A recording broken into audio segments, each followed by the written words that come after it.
प्रियांनो, मी एक फार सरळ आणि सोप्या विषयाकडे आज घेऊ इच्छित आहे. आम्ही जे आमचं जीवन प्रभूकडे लावलेलं आहे, या ख्रिस्ती जीवनामध्ये एक प्रमुख जर गोष्ट आमच्या जीवनामध्ये असेल, ती म्हणजे आराधना. या गोष्टीकडे आम्ही पाहणार आहोत.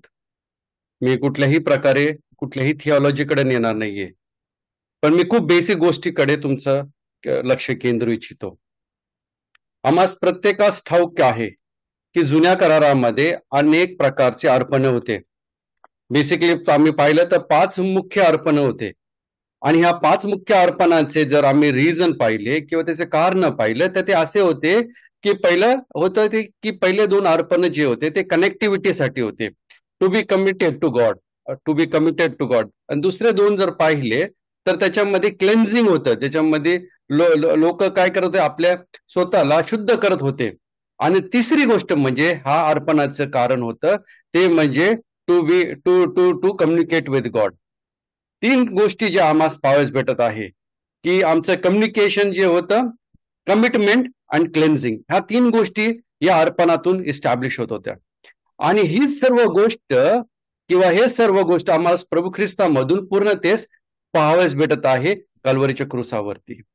आणि ही सुंदरता या आराधनेमध्ये आम्हाला पाहावयास भेटत आहे की जेव्हा आम्ही आराधना विषय पाहत आहोत तर एक वचन आमच्या लक्षामध्ये येतं प्रामुख्याने, ते म्हणजे योहान शुभवर्तमान याचा 4था अध्याय त्याचं 24वं वचन. तिथं असं म्हणत आहे, देव आत्मा आहे आणि त्याचे उपासकांनी त्याची उपासना आत्म्याने व खरेपणाने केली पाहिजे.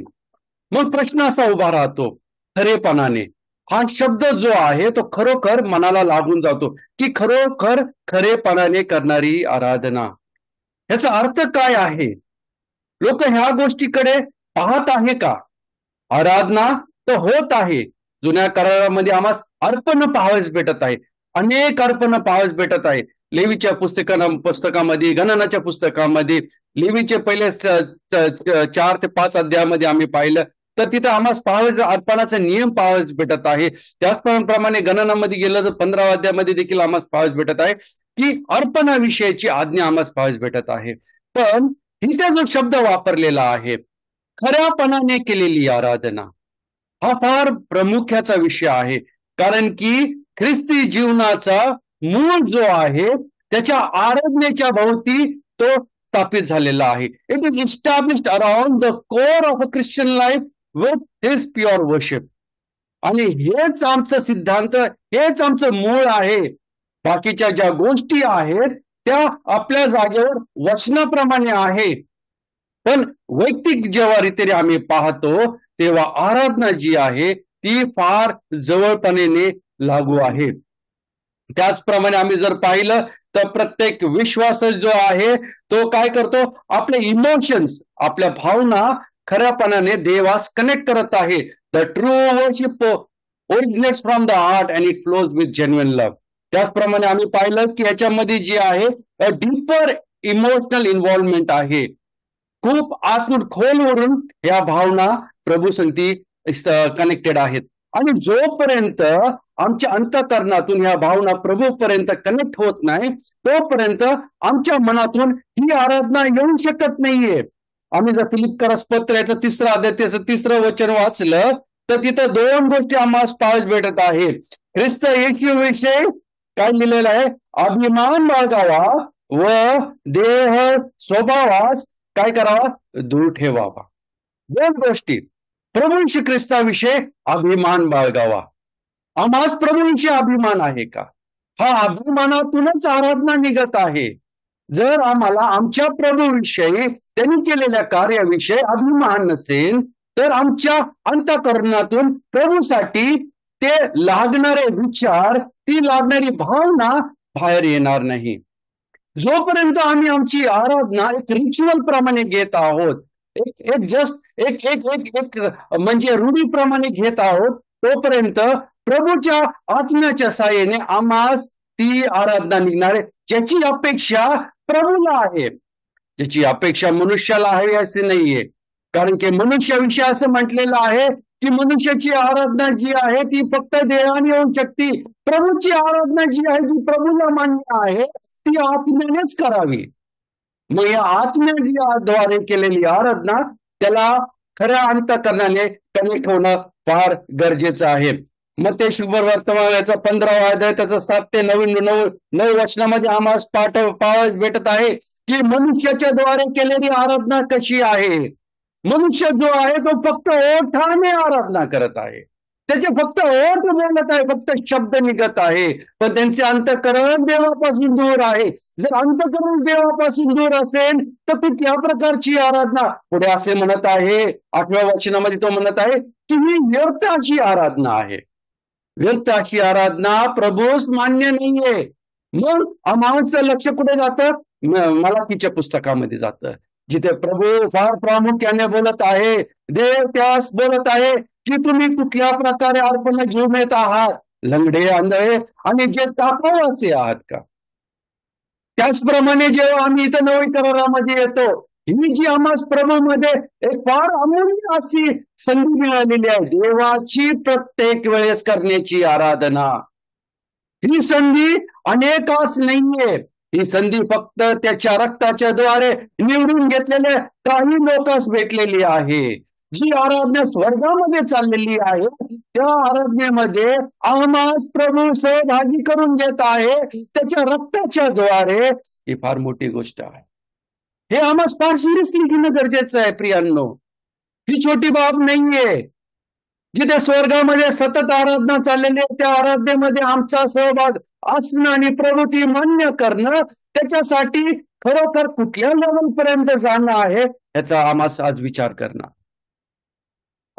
करणं आहे. म्हणूनच प्रभू इथे म्हणत आहे, जर प्रभू आत्मा आहे, प्रभू देह नाहीये, प्रभू आत्मा आहे, देहाने आराधना होऊ शकत नाही, आत्म्यानेच आराधना करणं गरजेचं आहे. म्हणूनच मी आता गोष्टीकडे तुमचं लक्ष वेधू इच्छित आहेत. मार्क शुभवर्तमानाचा 15वा अध्याय, मार्क 15वा अध्याय आणि त्याचं 39वं वचन.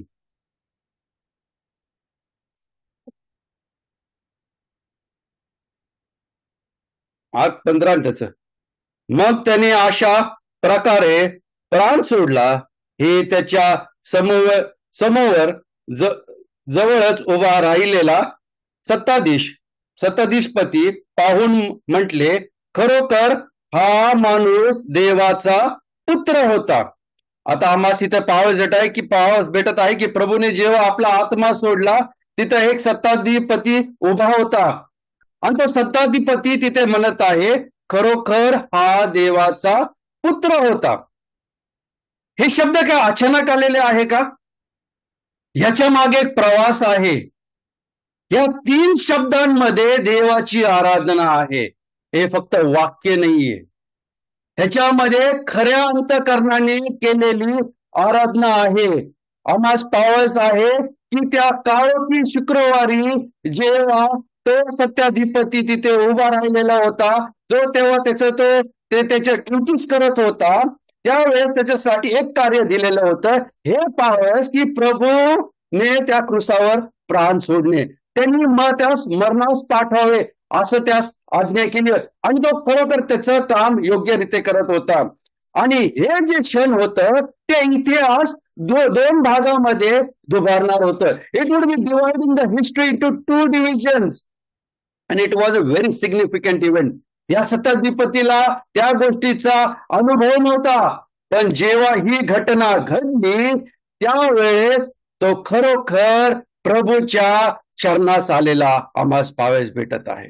पण ह्याच्या मागचा एक प्रवास आहे आणि हा प्रवास जेव्हा तो घेतो त्यावेळेसच हे शब्द त्याच्या अंतःकरणातून खरोखर निघत आहे की खरोखर हा देवाचा पुत्र आहे.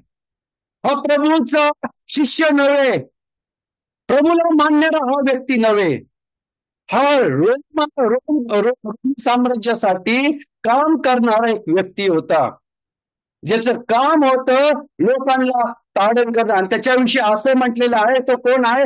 सत्ताधिपती आहे. आम्हाला माहिती आहे की 6व्या तासापासून 9व्या तासापर्यंत जेव्हा अंधार या पृथ्वीवरती पसरला तेव्हा प्रभूने मोठ्या आवाजामध्ये आपला प्राण सोडला आणि त्यानंतर जेव्हा त्या मंदिराचं जे वेल होतं ते वर करून खालपर्यंत जेव्हा फाटलं, त्यावेळेस आम्हाला पाहायला भेटत आहे की हा सद्दापती जो आहे त्यांनी काय केलेलं आहे, तिथं ही कबुली दिलेली आहे देवाविषयी. दॅट मोमेंट, तीच तो क्षण होता की त्याचं काय झालेलं आहे, जीवन बदललेलं आहे. आराधनेसाठी हा प्रवास घेणं गरजेचं आहे. प्रभूला खरोखर ओळखणं गरजेचं आहे. प्रत्येक वेळेस हा प्रवास घेणं गरजेचं आहे. या 3 शब्दांसाठी त्यांनी मोठा प्रवास घेतलेला आहे. पासून त्यांनी प्रवास घेतलेला आहे. गेत्सेमनीच्या बागेपासून त्यांनी प्रवास घेतलेला, जेव्हा त्यांनी प्रभूला पकडलेलं होतं. आणि याच व्यक्तीचं जे नाव होतं ते लॉन्गिनियस असं त्याचं नाव होतं. हा लॉन्गिनियस जो त्याला ताडण करत होता, तो त्याचा भक्त झाला, तो त्याचा शिष्य झाला आणि त्यांनीच त्याची सुवार्ता, प्रभूची सुवार्ता लांबपर्यंत नेलेली आहे. आम्हास माहिती होतं की तो काय आहे, तिथं लिहिलेलं तो सत्ताधिपती आहे. सत्ताधिपती विषयी जर आम्ही पाहिलं तर सत्ताधिपतीच्या खाली कमीत कमी 100 शिपाई काम करत होते त्या काळामध्ये. आणि आम्हास पाहिलं तर हा जो सेंच्युरियन होता, सत्ताधिपती होता, त्याच्या तो कसा होता, या स्थानापर्यंत येण्यासाठी त्याला खूप श्रम करावा लागत होते आणि खूप कठोर परिश्रम केल्यानंतर, रोमी साम्राज्याचे सर्व नियम पाळल्यानंतर हा आधी ही स्थिती किंवा ही पोझिशन त्याला भेटत होती. हे सहज भेटत नव्हतं. रोमी साम्राज्याचं प्रत्येक गोष्ट त्याच्या अंतःकरणावरती काय लिहून काढलेलं होतं. ते क्रूर असे व्यक्ती होते. त्यांच्यासाठी दयामाया अशी कुठलीही गोष्ट नव्हती. त्यांच्यासाठी दिलेलं कार्य पूर्ण करणं होतं. जर कुणास मारण्यास पाठवलं होतं, त्यास ते मारून सहज येत होते. रक्त काढणं किंवा कुणाला छळणं, कुणाला मारणं, हे त्यांच्यासाठी सहज अशी गोष्ट होती. आणि त्यानंतरच हे ह्या अधिकारापर्यंत पोहोचत होते. ते युद्धामध्ये कसे होते, प्रवीण असे होते, ते हुशार असे होते. आणि त्याच्याहून महत्वाचं म्हणजे दे वर रुथलेस. ही गोष्ट लक्षात घेणं गरजेचं. दे वर रुथलेस. त्यांच्यामध्ये कुठल्याही प्रकारची दया. अशा व्यक्तीचा बदल आम्हाला पाहायला भेटत आहे. कशामुळे? त्यांनी घेतलेल्या या प्रवासामध्ये. प्रियांनो, आम्हाला माहिती आहे की पुढे जाऊन जेव्हा प्रभूला पकडण्यात आलेलं होतं, तेव्हा प्रथमतः त्याला त्या अधिकाऱ्याकडे देण्यात आलं. त्या अधिकाऱ्यांनी त्याची थट्टा केली, त्याच्यावर थुकले. प्रथमतः पाहायला भेटत आहे की त्या प्रमुख याचकाकडे नेलं. प्रमुख याचकाने त्याच्यावरती दोष लावला. त्यानंतर आम्हाला पाहायला भेटत आहे की त्यांच्याकडे तो अधिकार नव्हता की त्यांनी त्याला मरणास पाठवावेत. त्यांना रोमी साम्राज्याची सहाय्यता घेणं गरजेचं. They did not have that rights within them that they could execute him. So they had to take the support from the Romans. ते समाज पाहिजे. पुढे जाऊन ते पिलाताकडे नेत आहे. पिलाताकडे नेल्यानंतर त्यामास पाहिजे कशा प्रकारे त्यास मारावयास आलेला आहे.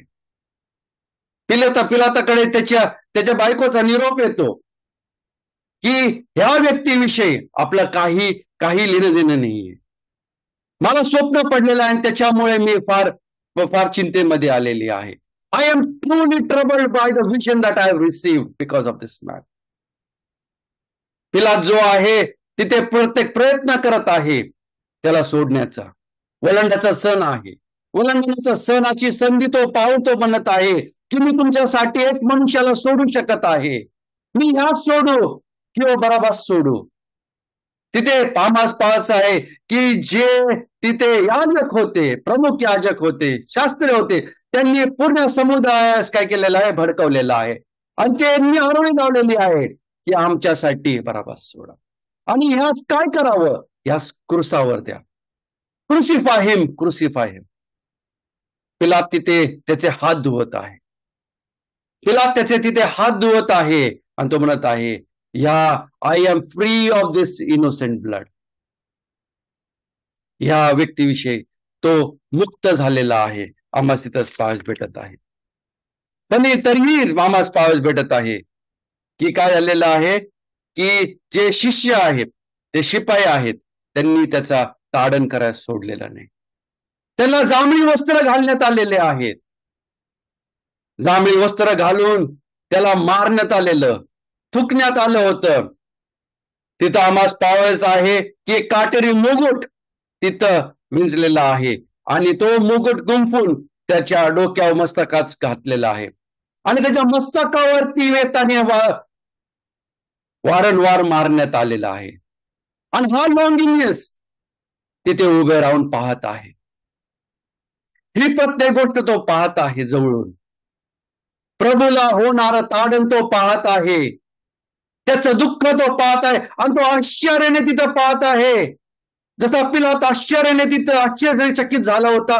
जेव्हा त्याला प्रश्न विचारला होता तेव्हा प्रभू कसा होता? He was silent over there. तो एकदम शांतपणे तिथे उभा होता. एक वेगळी शांतता तिथे त्या प्रभूमध्ये पाहावयास भेटत होती. जेव्हा रोमी साम्राज्या समोर कुणास पकडून आणण्यात होतं, कुणास धरून आणण्यात होतं, तेव्हा ते रडत असे, तेव्हा ते विनंती करत असे, त्याला सोडून ते स्वतःला सोडून घेण्याची प्रत्येक प्रयत्न करत असे. प्रभूविषयी तसं काही त्यांनी पाहिलेलं नाहीये. ह्या व्यक्तीविषयी काहीतरी वेगळं पण त्यांनी पाहिलेलं आहे की तो विनोदपणे, शांतपणे प्रत्येक मार सहन करत आहे. अशा प्रकारे की खरोखर त्याला ह्या गोष्टीचा अनुभव होता की हे करणं माझ्यासाठी गरजेचं आहे.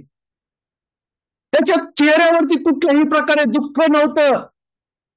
त्याच्या चेहऱ्यावरती कुठल्याही प्रकारे संकोच नव्हता. तो प्रत्येक मार सहन करत होता.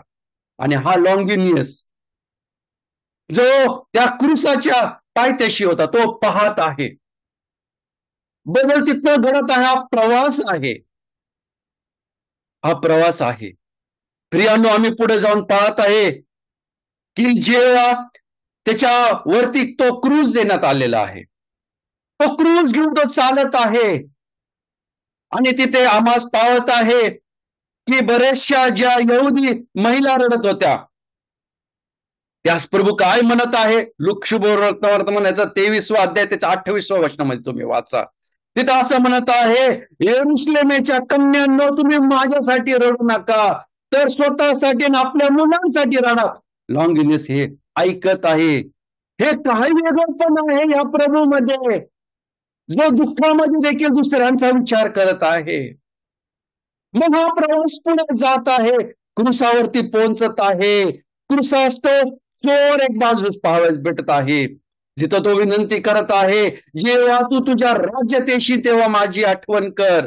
लॉन्गिनियस तिथं उभा राहून ते ऐकत आहे. तेव्हा प्रभू म्हणतो, खरोखर मी तुला सांगतो, आज तू सुखलोकात आहे. हा कुठला वेगळेपणाचा अभिवचन आहे? लॉन्गिनियस पूर्णपणे तुटलेला, त्यांचं अंतःकरण पूर्णपणे बदलून गेलेलं. हा प्रवास आहे. मग तो प्रभूकडे म्हणतो, देवाकडे विनंती करत आहे, या क्षमा कर. यास ठाऊक नाही की हे काय करत आहे. लॉन्गिनियस ते ऐकत आहे. ते शब्द त्याच्या कानावरती पडत आहे. जेव्हा मनुष्य एकदम चरम सीमेच्या दुःखामध्ये आहे, तो रडत नाहीये, तो स्वतःविषयी विचार करत नाहीये, तो इतर लोकांचा विचार करत आहे. त्या प्रभूचं वेगळेपण पाहून तो पूर्णपणे तुटलेला आहे. He was totally shattered in his heart. आणि मग जाऊन जेव्हा प्रभू आपला आत्मा देवाच्या हाती सोपवत आहे, त्यावेळेस हे 3 शब्द आम्हास पाहावयास भेटत आहेत. खरोखर हा देवाचा पुत्र. ही खरी आराधना, ही खरी आराधना, अंतःकरणापासून केलेली आराधना. जेव्हा त्यांनी पूर्ण प्रवास घेतला त्यानंतर त्याच्या अंतःकरणातून निघलेले शब्द, देहाच्या द्वारे नाही, देहाच्या द्वारे काढलेले शब्द नाही. त्यांनी कुणाला त्याला कुणी सुवार्ता सांगितलेली नाहीये. त्याच्या समोर सुवार्ता घडलेली आहे. त्याच्या समोर सुवार्ता घडलेली आहे. प्रभू हीच अपेक्षा करत आहे, आम्ही देखील हा प्रवास प्रत्येक वेळेस घ्यावा. त्यानंतरच ती आराधना आमच्या अंतःकरणात. शब्दांचा खूप मोठा साठा नाहीये, फार थिओलॉजी वापरलेली नाहीये. 3 शब्दामध्ये खूप सुंदररित्या या रोमी शिपायांनी प्रभूची आराधना केलेली. पुढे जाऊन शास्त्रामध्ये तसं लिहिलेलं नाहीये, पण आम्हास जे ग्रंथ आहे त्यामध्ये असं त्याच्याविषयी पाहावंच भेटत आहे की त्यांनी त्याचा अधिकार सोडून दिलेला, त्यांनी त्याची जागा सोडली, तो प्रभूच्या सेवेस लागला, प्रभूची त्यांनी सेवा केली, प्रभूची सुवार्ता त्यांनी विविध ठिकाणी नेलेली. हा लॉन्गिनियस. आणि पुन्हा त्यास पावस भेटतं की त्यास रोमी साम्राज्याने पुन्हा एकदा पकडून घेतलेले आहे. जे लोक त्याच्या अधिकाराखाली काम करत होते त्याच लोकांनी त्यास मरणास पाठवलं. लॉन्गिनियस जो आहे तो प्रभूसाठी मरण पावला. हा रोमी शिपाई जो प्रभूच्या क्रुसाच्या पायथ्याशी उभा होता, ज्यांनी भाला त्याच्या पोटामध्ये मारला, बाजूस मारला, तेव्हा रक्त आणि पाणी आलं, त्या रक्तातून तो शुद्ध झाला. विनंती करतो प्रत्येकास की आपण देखील जेव्हा आराधनेसाठी येतो तेव्हा आम्ही आमचा प्रवास घ्यावा, अखंड प्रवास घेऊन प्रभू समोर यावं. मगच इथे जी अपेक्षा आहे प्रभूची ती खरी होणार. आत्म्याने खरेपणाने देवाची आराधना, नाही तर जसं लोक शुभवर्तमानामध्ये म्हटलेलं आहे की जे लोक आहे ते फक्त ओठाने प्रभूची आराधना करताय. मत्ते शुभवर्तमान 15 अध्याय, क्षमा असावी, किंवा फक्त ओठाने आराधना करत आहे, ती काही कामाची नाहीये. प्रभू त्याकडे लक्ष देत नाहीये. आम्हास माहिती आहे, आम्ही जकर्याचा 12 अध्याय त्याचं 10 वचनामध्ये त्या लॉन्गिनियसच्या द्वारे ते जे काय भविष्यवाणी केलेली ती पूर्णतेस आलेली आहे. काय म्हटलेलं आहे? ज्यांनी त्यास छेदलं त्यांनी त्याच्याकडे पाहिलं आणि त्यांनी त्याच्याविषयी दुःख केलं. जसं आपला एक परमपुत्र गमवावा असं त्यांनी दुःख केलं. लॉन्गिनियस त्यांनी त्यास छेदलं, त्यांनी त्याच्याकडे पाहिलं आणि त्याला त्याचं दुःख झालं. त्याच्यामध्ये तो बदल आलेला आहे. जकर्याच्या पुस्तकामध्ये जी त्याच्याविषयी भविष्यवाणी केली होती ती पूर्णतेस आलेली आम्हास पाहावयास भेटत आहे. त्याचप्रमाणे आम्ही पाहतो या क्रुसावरच जो आनंद आहे, 2 शब्दामध्ये संपवत आहे. हे कसं असावं? Let it be a progressive worship. प्रगतीशील आराधना असणं गरजेचं आहे. आणि जेव्हा आम्ही प्रवास करतो तेव्हा आमच्यामध्ये प्रगती होते. Let it be a progressive worship. प्रगतीशील आराधना असणं गरजेचं आहे.